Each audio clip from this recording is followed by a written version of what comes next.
Major General C.S. Nair, Convener, BJP State Ex-Servicemen Cell, former Union Minister and Prabhari of Kerala, Sri Prakash Javadekar, Sri S. Suresh, BJP General Secretary Kerala, Sri Karmanaj Jain, District President Thiruvananthapuram Central, and Colonel S. Dinny, BJP State Spokesperson, Subedar Major Biju, Co-Convener BJP State Ex-Servicemen Cell, यहाँ मौजूद हमारी सभी सम्मानित वीर नारियां, हमारे ex serviceman, जो हमारे media के मित्रों, सबसे पहले मैं यहां मौजूद सभी पूर्व सैनिकों को शीश झुकाकर नमन करता हूं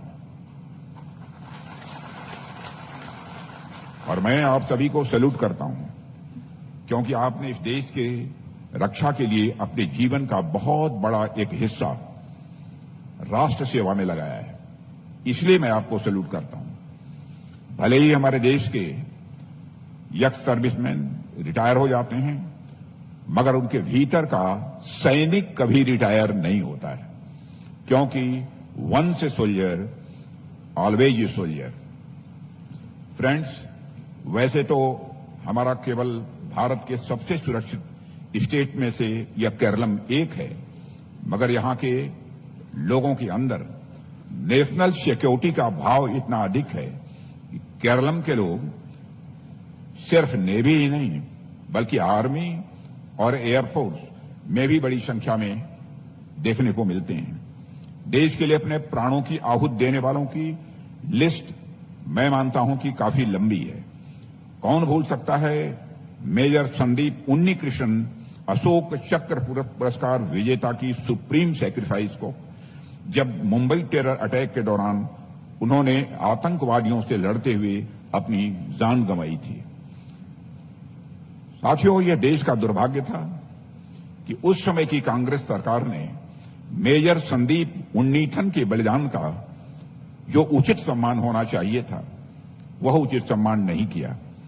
मगर आज हमारे प्रधानमंत्री श्री नरेंद्र मोदी के नेतृत्व में एनडीए की सरकार के समय में सेना और सैनिकों का सम्मान में हम किसी भी प्रकार की कोई कमी नहीं रखते हैं। हमारी सरकार का भी यही मानना है। हमारे सोल्जर्स और वेटरन्स देश के एक स्ट्रांग पिलर हैं। उनकी देखभाल करना यह हमारी मॉरल ड्यूटी है। हमारी सरकार ने अपने वेटरन्स के लिए बीते वर्षों में कई ठोस फैसले किए हैं और आने वाले समय में भी यह सिलसिला रुकने वाला नहीं है। लंबे समय से चली आ रही वन रैंक वन पेंशन की मांग को सरकार ने पूरी ऑनेस्टी के साथ इसे इंप्लीमेंट किया है। इसके कारण हमारे वेटरन्स के जीवन में न केवल फाइनेंशियल स्टेबिलिटी आई है, बल्कि यह भरोसा भी मजबूत हुआ है कि प्रधानमंत्री श्री नरेंद्र मोदी की लीडरशिप में एनडीए सरकार ने उनके साथ जस्टिस की है। साथियों, कांग्रेस ने इस देश के पूर्व सैनिकों की आंखों में बराबर धूल झोंकने का काम किया है।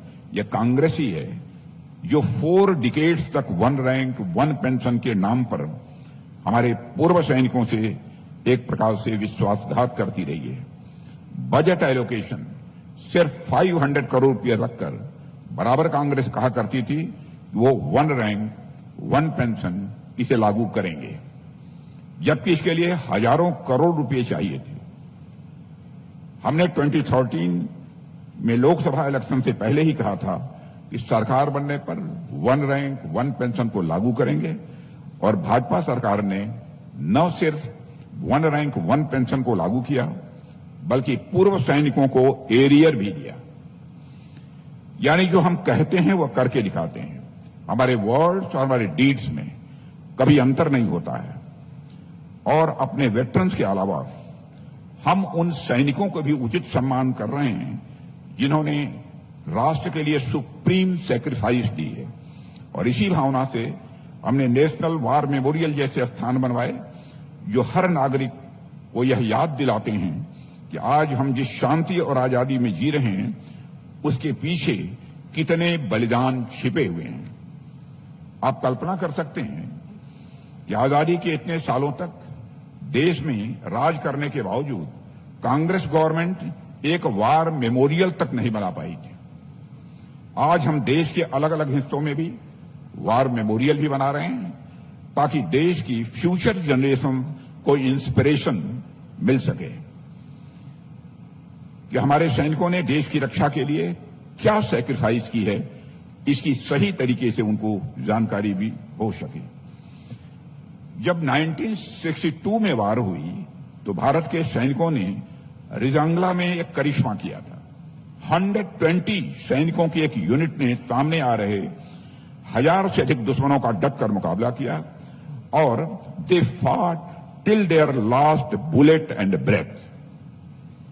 इस बहादुरी के सम्मान में रिजांगला में एक भव्य स्मारक बनाया गया है। मैं वहां गया था तो उस समय स्मारक के नाम पर कुछ नहीं था, एक केवल स्टोन का कोई पिलर खड़ा हुआ था। वहां के लोगों ने मुझे जानकारी दी, उसी समय मैंने आदेश किया था कि नहीं, यहां पर यह मेमोरियल भव्य बनाया जाएगा और रिजांगला में आज वह वार मेमोरियल बनकर तैयार है।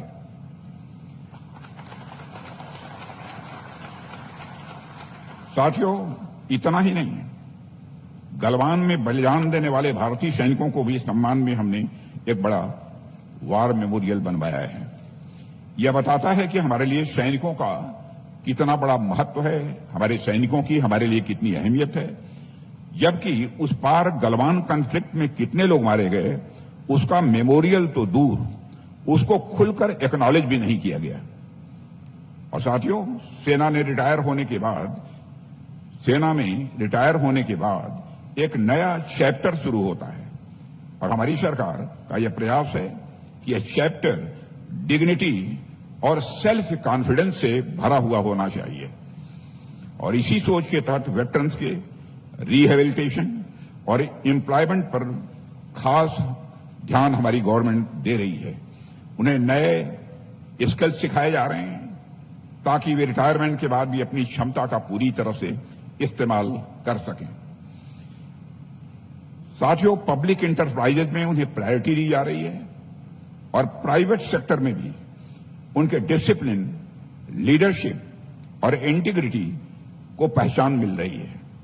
जो वेटरन्स अपना काम, खुद का काम शुरू करना चाहते हैं, सरकार उन्हें भी आगे बढ़ने के लिए हर तरीके से प्रोत्साहित करने की कोशिश कर रही है।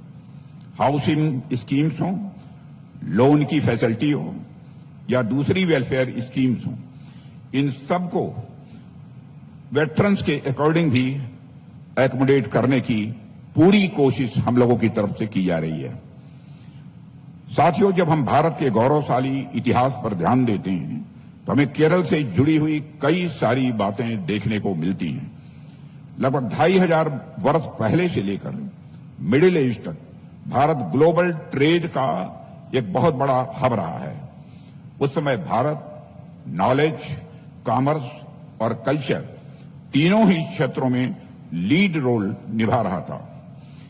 उस समय भारत के जहाज विशेष रूप से केरल से समुद्री मार्गों के माध्यम से दूर दूर तक यात्रा करते थे और हमारा संपर्क रोमन एम्पायर और मेसोपोटामिया की सिविलाइजेशन तक स्थापित हो चुका था।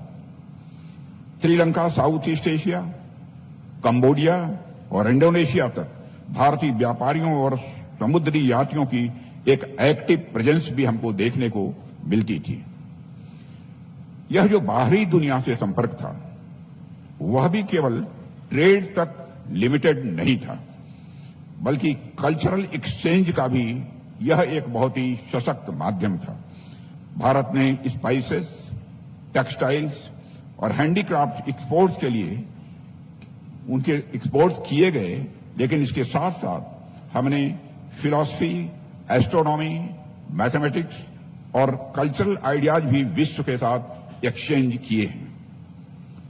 आज भी जब हम साउथ ईस्ट एशिया की ओर देखते हैं तो इस ऐतिहासिक संबंध के अनेक उदाहरण भी हमको दिखाई देते हैं। आप में से अनेक लोग इस बात से अवगत होंगे कि थाईलैंड की प्राचीन राजधानी अयोध्या का नाम अयोध्या से इंस्पायर्ड रहा है। इंडोनेशिया की नेशनल एयरलाइन का नाम भी गरुण है, जो भारतीय पुराणों में सांस्कृतिक स्मृति को यह दर्शाता है। साथियों, अभी हाल ही में वापस आए कौंडिन्य शिप प्रोजेक्ट के माध्यम से भारत को इसी विरासत को रिवाइव करने का एक प्रयास देश को देखने को मिला है। और इस इनिशिएटिव का उद्देश्य प्राचीन भारत शिप बिल्डिंग टेक्निक्स को समझना और उन्हें मॉडर्न पर्सपेक्टिव में पुनः स्थापित करना ही था। और इसके तहत स्टिच शिप मेथड के आधार पर एक स्पेशल शिप का निर्माण भी किया गया, जिसमें लकड़ी के तख्तों को आयरन नेल से नहीं बल्कि नारियल की रस्सियों से जोड़ा गया और वुडन प्लैंक से उसे सील किया गया। यह वही टेक्नोलॉजी थी जिसका उपयोग हमारे प्राचीन समुद्री यात्रियों द्वारा प्रायः किया जाता था। आज भारत शिप बिल्डिंग में दुनिया के किसी भी बड़ी शक्ति से आज कम नहीं है। इसी केरल में मौजूद कोचिन शिपयार्ड में भारत का सबसे पहला इंडिजिनसली डेवलप्ड एयरक्राफ्ट कैरियर बनकर तैयार हुआ। यह कोई छोटी अचीवमेंट नहीं है। दुनिया के 4-5 देश ही इस तरह के एयरक्राफ्ट कैरियर बनाने की कैपेबिलिटी रखते हैं और उनमें से हमारा एक भारत भी है। फ्रेंड्स, आज जिस तरह से मैरीटाइम डोमेन की इंपॉर्टेंस तेजी से बढ़ रही है, उसे ध्यान में रखते हुए हम अपनी एंशिएंट विजडम और मॉडर्न टेक्नोलॉजी दोनों को साथ लेकर आगे बढ़ रहे हैं, क्योंकि हम 2047 तक भारत की नेवी को दुनिया की सबसे बड़ी और सबसे ताकतवर नेवी बनाना चाहते हैं। और स्वयं आप देखिए कि आज मैरीटाइम डोमेन पहले की तुलना में काफी बदल चुका है। आज के समय में मैरीटाइम डोमेन केवल ट्रेड रूट्स या नेवल स्ट्रेंथ तक ही सीमित नहीं रह गया है, बल्कि यह national resilience, economic growth, technological innovation और स्ट्रेटेजिक ऑटोनॉमी का भी एक महत्वपूर्ण या आधार बन चुका है। साथियों, मैंने देश के होम मिनिस्टर के रूप में भी काम किया है और आज मैं यहां डिफेंस मिनिस्टर के रूप में अपनी सेवाएं देश को दे रहा हूं। पिछले 11 वर्षों में चाहे वो इंटरनल सिक्योरिटी की बात रही हो, चाहे बाहर के दुश्मनों से सुरक्षा की बात रही हो, प्रधानमंत्री से नरेंद्र मोदी के नेतृत्व में हमारी सरकार ने नेशनल सिक्योरिटी को एक मजबूती दी है, नेशनल सिक्योरिटी को एक ताकत दी है। हमने नेशनल सिक्योरिटी से जुड़े हर मुद्दे पर सरकार के एटीट्यूड और एक्शन के तरीके दोनों को बदला है। और फ्रेंड्स, यह बदलाव पूरी दुनिया को हाल ही में हुए ऑपरेशन सिंदूर के दौरान देखने को भी मिला है। पहलगाम में हुए आतंकी हमलों में आतंकवादियों ने जिस तरह धर्म पूछकर लोगों को निशाना बनाया, उसने पूरे देश को ही झकझोर डाला था। वह हमला सिर्फ हमारे लोगों पर नहीं था, वह भारत की सोशल यूनिटी और सोशल फैब्रिक पर किया गया एक बहुत बड़ा हमला था। और इसके खिलाफ भारत ने बड़ी और कड़ी कार्रवाई करते हुए पाकिस्तान में मौजूद आतंकी अड्डों और उससे जुड़े अन्य इंफ्रास्ट्रक्चर को तबाह कर दिया था। यदि मैं यहां सिर्फ आतंकवाद की बात करूं तो आप याद कीजिए, जब कांग्रेस लेड यूपीए गवर्नमेंट का शासन था तो कैसे हालात थे। आए दिन देश के किसी न किसी हिस्से में या तो आतंकी घटना होती थी या फिर शहरों में बम ब्लास्ट की खबरें आती थी। और उस समय सरकार का रिस्पांस क्या होता था? मोटे मोटे डोजियर सौंपे जाते थे जिन पर कोई एक्शन भी नहीं लिया जाता था। जब से सेंटर में प्रधानमंत्री मोदी के नेतृत्व में एनडीए गवर्नमेंट आई है, आतंकवादी घटनाओं पर न केवल लगाम लगी है, बल्कि आतंकवाद के खिलाफ हमने डिसाइसिव एक्शंस भी लिए हैं। चाहे उरी अटैक के बाद हुई सर्जिकल स्ट्राइक हो, पुलवामा के बाद हुई एयर स्ट्राइक हो, या अभी पहलगाम की घटना के बाद किया गया ऑपरेशन सिंदूर हो, हमने आतंकवाद के खिलाफ एक जबरदस्त प्रहार किया है और उसमें हमें कामयाबी भी हासिल की है। साथियों, आज का भारत आतंकवाद के खिलाफ जीरो टॉलरेंस रखता है। वह इसके खिलाफ सरहद के इस पार और जरूरत पड़ी तो सरहद के उस पार भी वो अपनी कार्रवाई करने में पीछे नहीं रहता है। साथियों, पहलगाम में हुई आतंकी घटना के बाद भारतीय सैनिकों ने ऑपरेशन सिंदूर के दौरान पाकिस्तान को महज 22 मिनट्स में ही घुटनों पर लाकर खड़ा कर दिया था और भारतीय मिलिट्री हिस्ट्री में आतंकवाद के खिलाफ किया गया अब तक का यह सबसे बड़ा ऑपरेशन था। और मैं आपको यह बतलाना चाहता हूं कि यह ऑपरेशन अभी बंद नहीं हुआ है। यदि किसी प्रकार की नापाक हरकत पाकिस्तान की तरफ से हुई तो हमारे सैनिक उसका मुंहतोड़ जवाब देंगे, जिसे वह कभी भूल नहीं पाएंगे। और मैं एक ही सेंटेंस में कहना चाहता हूं, इस बार जो होगा वह अनप्रेसिडेंटेड एक्शन किया जाएगा हमारी आर्मी के द्वारा। यह भी मैं साफ तौर पर मैं कहना चाहूंगा। साथियों, यह आतंकवाद के खिलाफ की गई भारतीय इतिहास की अब तक की सबसे बड़ी कार्रवाई है। मगर ऑपरेशन सिंदूर, जैसा मैंने कहा कि अभी खत्म नहीं हुआ है, क्योंकि हमारा नेबर आजकल जो सिचुएशन है उसमें कोई भी मिस एडवेंचर कर सकता है। अगर उसने ऐसा किया तो मैंने आपको बतलाया कि भारत का एक्शन अनप्रेसिडेंटेड होगा और डिसाइसिव होगा। और साथियों, आज हम सब एक बड़े परिवर्तन के दौर से गुजर रहे हैं। आज हम देख रहे हैं कि वेस्ट एशिया में बड़ा कॉन्फ्लिक्ट चल रहा है। केरल के बहुत सारे लोग इन देशों में रहते हैं और काम करते हैं, मगर उन्हें चिंता नहीं करनी चाहिए, क्योंकि हम अपने भारतीय नागरिकों की रक्षा और सुरक्षा के लिए हर कदम उठाने में किसी भी तरह पीछे नहीं रहेंगे, बल्कि उसके लिए हम पूरी तरह से तैयार हैं। साथियों, कुछ लोग वेस्ट एशिया के इस कॉन्फ्लिक्ट के कारण कई तरह झूठ फैलाकर पैनिक फैलाना चाहते हैं।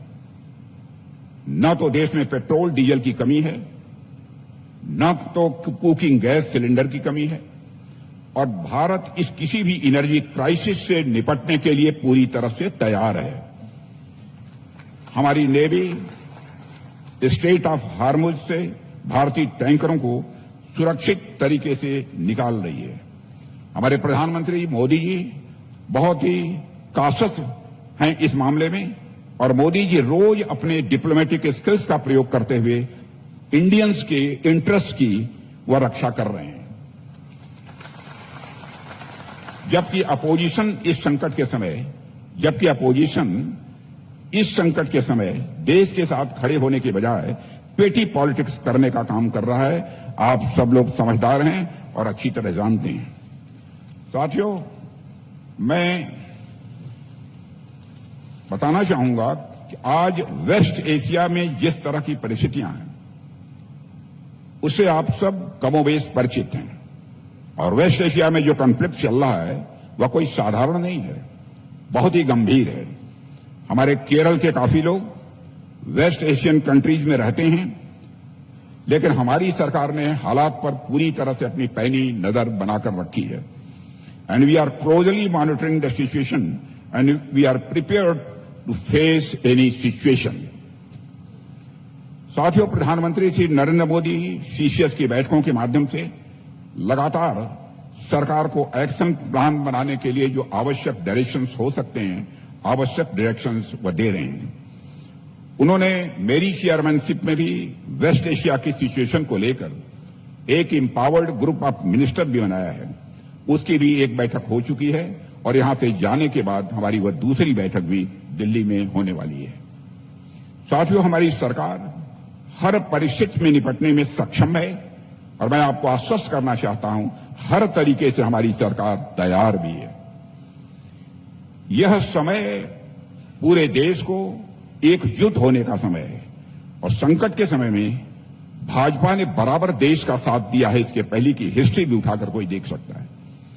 यह समय पार्टी पॉलिटिक्स करने का नहीं है, बल्कि सभी पॉलिटिकल पार्टीज को एक साथ आने का है, ताकि भारत और भारतीयों के इंटरेस्ट की, उनके हितों की सही तरीके से रक्षा की जा सके। और साथियों, आप जानते हैं कि कौन देश के हितों की रक्षा कर सकता है और कौन नहीं कर सकता है। इसलिए आने वाले चुनाव में सही पॉलिटिकल पार्टी का चुनाव करिए, और मैं समझता हूं आपको बताने की आवश्यकता नहीं है वह सही पॉलिटिकल पार्टी कौन सी है। वह केवल और केवल बीजेपी है, और बीजेपी के साथ है मोदी यू दे गारंटी।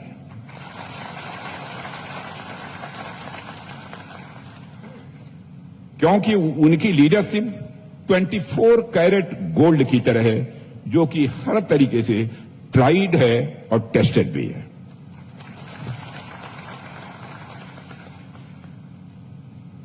मेरे बहने भाइयों, मैं आपको यह भी जानकारी देना चाहता हूं